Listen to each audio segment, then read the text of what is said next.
You ever get a feeling that something or someone isn't right? Your intuition kicks in and tells you to run or hide or go the other way, make another choice. Well, today I'm going to tell you a story about a woman who trusted her instincts. She did all the things she was supposed to. She told her mom, she called the police, she warned her friends, and still, she was unfortunately met with a premature death. This is the puzzling story of 28-year-old Kanika Powell. Hi, I'm Melissa. And I'm Melanie. And this is the UnderReported podcast. We are your reporters, and we share stories of crimes committed against Black women because they are underreported in the media. Kanika Powell was born on January 31st, 1980. Only a few years older than me. Exactly. She was a bright and hardworking woman from Prince George County, Maryland. She graduated from Largo High School in 1998, and about 2 years after she graduated, she enlisted in the Army. I'm not sure what her job was in the Army. I couldn't find it anywhere that I was researching, but whatever it was, she, like many other soldiers that we know, was sent over to Korea, which our ship tour very exactly.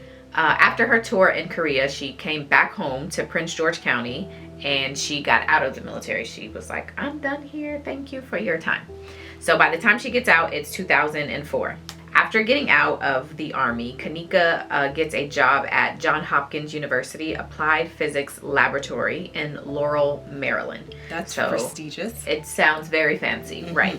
And remember, she was really smart and hardworking, so she was able to get a job there, and she actually worked there as a contractor for 2 years, and then after kind of putting in her time, she was made into a permanent full-time employee by 2006. So she did her 2 years, and then she was full-time. Her specific job title, and frankly the nature of what she did at the lab, has never been released to the public. Her job title is not known either, but what is known is that it was required that she had a top secret classification, and that she was involved in things having to do with national security and the Department of Homeland Security. Oh, that's very high level. If you need top level security and all of that, credentials, then all the clearances, because what you do, and then you can't even, nobody knows exactly what the title was. So you was doing some real stuff. So not even Kanika's family or her friends knew what she did.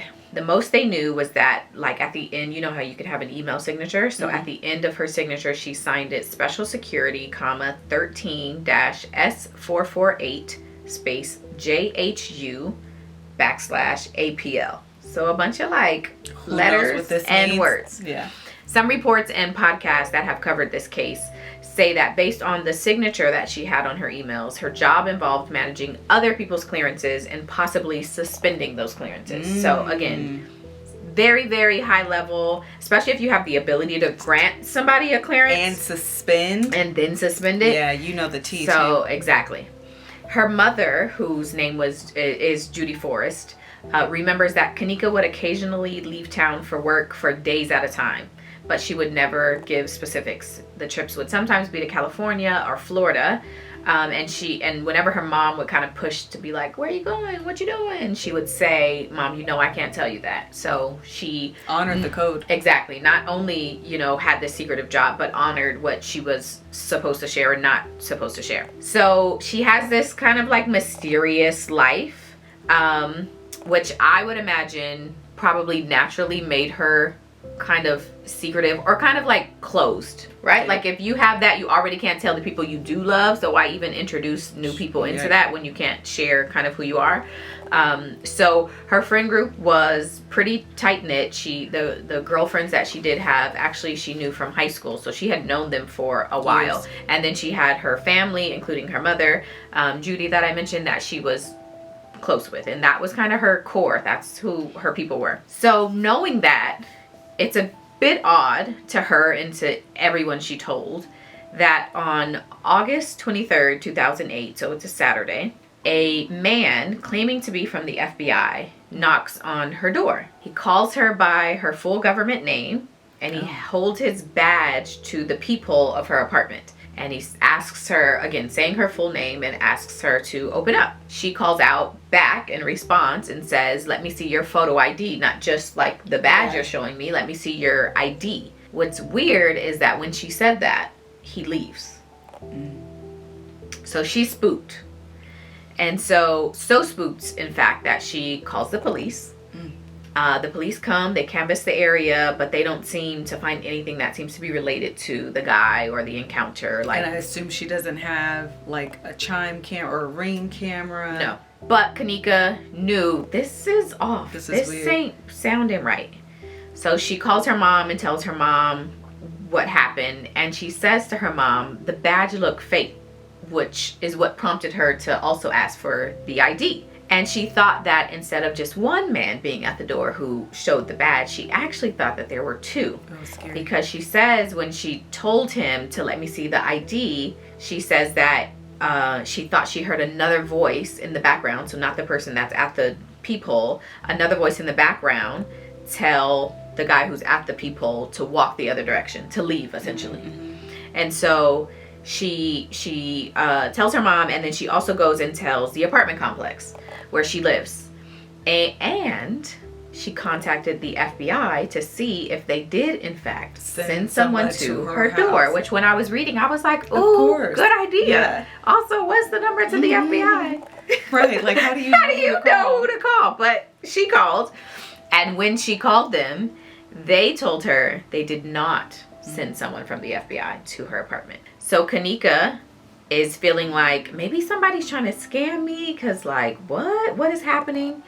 So out of caution, she writes an email out and sends it to her friends and family, just as a warning to say, hey, this happened to me. So on Monday, August 25th, she sends the following email to her friends and family. And I'm going to pull it up for you to read. And you can start with the subject heading of the email. Subject, weekend. I just wanted to share with you the scariest thing that happened to me this weekend. Saturday evening around 7 p.m., a man was knocking at my door. As all of you may know, I live alone. I asked who it was and he didn't answer. So once I got close to the door and looked out the peephole, I saw a male figure that was not familiar to me at all. I asked who he was, and all he stated was that he was from the FBI and that he was looking for Kanika Powell. It freaked me out completely because this man knew my name. He held a shield up but no picture ID, and he never gave his name.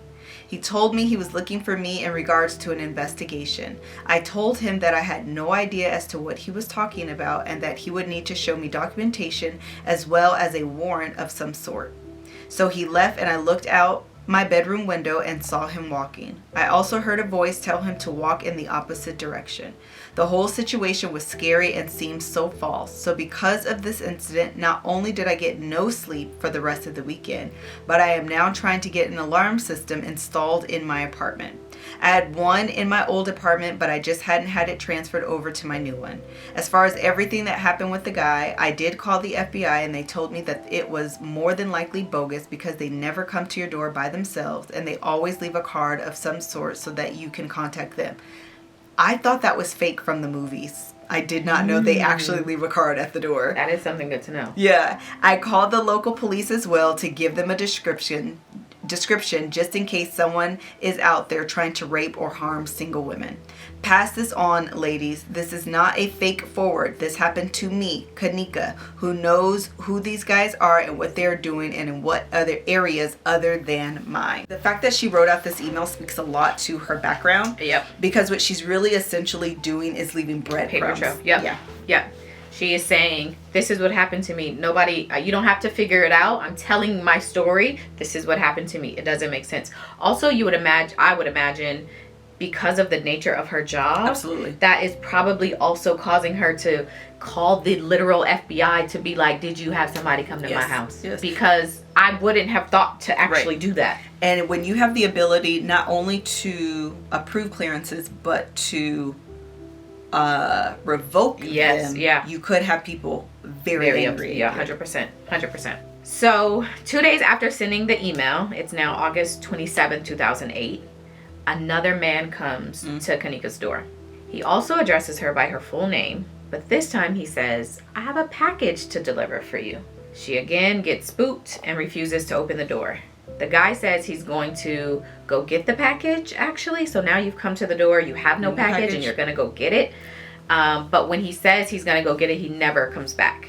And the thing you and I know about packages being delivered is that a package either requires a signature, which is why they will stick around, or an ID if they need that. But if neither of those are provided, you get left a note. You get a note on the door. A sticky note to say, we'll come back, or here's where you can pick it up. Absolutely. You can come to us. This guy does neither and doesn't deliver the so-called package. The very next day, August 28th, there's a few different versions of what happened on this day, but what is known is that Kanika called her mom early in the morning and says that another guy had come by. Oh my goodness. And it was before 7:30 in the morning. And so to deliver another package. And so she says, who delivers packages that early? This ain't making sense. So by this point, Kanika is feeling like, okay, this isn't a coincidence. Like somebody's actually trying to get to me. Mm-hmm. And so she happens to be going out of town the next day for work, August 29th. She was already pre-scheduled to go out of work. And because everything that was going on, she mentioned in her email she hadn't been sleeping because she was so spooked. So because of that, she says, okay, I'm going to take today off and I'm just going to prepare for the trip, I'm going to not think about this, get ready for tomorrow so I can just go on my trip. Since she had woken up so early because somebody knocked at her door before 7:30, she decides to head out pretty early, run her errands, whatever she has to do for the day or for the trip. And that way she would be able to get home also before dark. She'd mentioned she lives alone. Let me just get this all out of the way. So she leaves her apartment and does all her errands. She's finished a little bit before noon, and so she makes it back home. But when she got back, there's a man waiting. Oh my God. This time in the hallway, and now she's in the hallway. She's not behind her door this time. Oh my goodness, how scary. So wait a minute, I need to paint a picture. Her apartment, she's in a complex if she's in a hallway. Yes. It's not like an apartment, like a single apartment. No. And what's really unfortunate is that as I was looking and researching this case, there were not many pictures and images of where she actually lived, except this one. So I'm going to pull it up for you to see. This is... Oh, the building? Yes, so this is the building. And she, I believe, lived on the bottom floor. So this is what we have. And so I don't know if you want to a little bit describe maybe to whoever's listening, like what you can get out of this picture. So you see a apartment building that is essentially perpendicular to two side streets. And then it looks like there's maybe two levels. Mm-hmm. And if she lives on the end, so when you enter, like for example, if you're entering an apartment building, she would be that first apartment in the corner. Yeah. And it's open. It's an open space. It's an open, like outside apartment building. Yeah. It's not like a secured with a concierge. It's just open, and there's going to be rows of apartments. And anyone can enter and exit. Anyone can enter and exit. So, like I said, when she got back, a man's waiting in the hallway, and now she's in the hallway, and Kanika is shot several times. Shot several times in the torso. The police receive a call at 11:50 that morning. An ambulance arrives, rushes her to the hospital, but Kanika never regains consciousness and dies the next day on August 29th. Oh my goodness. I, again, through my research, couldn't figure out who called the police. Who found her, or maybe did they hear the gunshot? Like so many details to this case are what I couldn't find.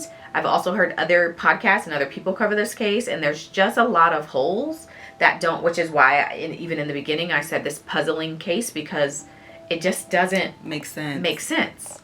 Kanika's wallet and her keys were found beside her body, so that ruled out the robbery motive. She didn't have any enemies, or at least like ones that were significant enough to think that they would kill her. Mm-hmm. So that was ruled out. She didn't have a history of, quote, risky behavior. So that was ruled out. And remember, she had this very kind of like small, quiet, secret, mysterious-y kind of life. Mysterious in the sense that we know what she does, but we don't know what she does. Right. And she didn't have a boyfriend. That would be like the first. And she didn't have a boyfriend. And so there was no clear motive for who would be after her and why.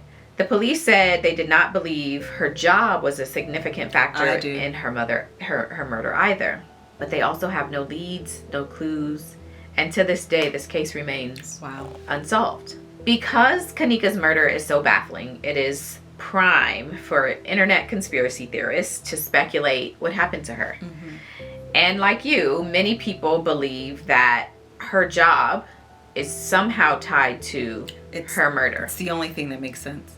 What's interesting is that another black man that worked a high-level security clearance job, his name was Sean Green, was also killed around the time Kanika was. So she was killed in August. This man, Sean Green, was killed in November, on November 12th. Sean lived in Prince George County, Maryland. He worked for the National Counterterrorism Center in Northern Virginia, and he was shot to death by a masked gunman. Wow. His story that I'll just tell kind of briefly, he was on his way to the gym, and when he stopped at a red light, a man pulled up to him, masked, and killed him. Like Kanika's case, family and police were also confused. Green lived alone. He didn't seem to have any enemies. Wow. He was, as he described himself, a self-described square who loved his job and served as a role model to his nieces and nephews. So there's some similarities, obviously, but there is no like direct link to the two cases. Wow. And the police have held that they don't believe the job is related to, I believe, either of their murders. I don't want to overspeak for Sean Green's because I haven't done enough like research on his, but for sure Kanika's just remains an unsolved case. Wow. There's been speculation online that Kanika's murder was possibly committed by a man named Jason Thomas Scott. Scott was a serial killer who murdered 5 women in the area around the same time as Kanika's death. He was a part-time UPS worker, so that may align with the deliveries, who used the information from the business to select and target his victims. So, okay, there could be something there. He was sentenced in 2012 for the shooting and strangulation deaths of 5 women.